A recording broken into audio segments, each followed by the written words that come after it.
நெல் மட்டுமே பிரதானமாக சாகுபடி செய்யப்படும் டெல்டா பகுதியில் மலைப்பிரதேச காய்கறிகளை விளைவித்து விவசாயி ஒருவர் சாதனை படைத்துள்ளார். கும்பகோணம் அருகே திருவலஞ்சுழி பகுதியைச் சேர்ந்த சேகர் என்ற விவசாயி மலைப்பிரதேச பகுதிகளுக்கு சென்று அங்கு காய்கறி சாகுபடி முறையை அறிந்து கொண்டு தனது நிலத்தில் மலைப்பகுதி காய்கறிகளை விளைவித்துள்ளார்.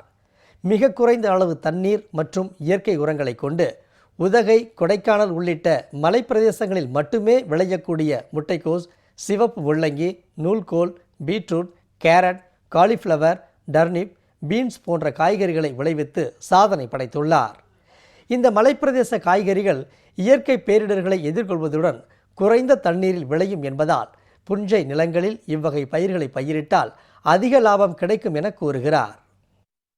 நெல்லுங்கிறது கிட்டத்தட்ட அதிக தண்ணி தேவைப்படும். ஆனால் இது மாதிரி பயிருக்கெல்லாம் கம்மியான தண்ணி இருந்தாவே போதும். நல்ல மகசூலும் கிடைக்கிது. 3 மாதத்து பயிர் தான். 3 மாதத்தில் நல்ல வருமானமும் கிடைக்கிது, நல்ல ஈல்டும் வருது.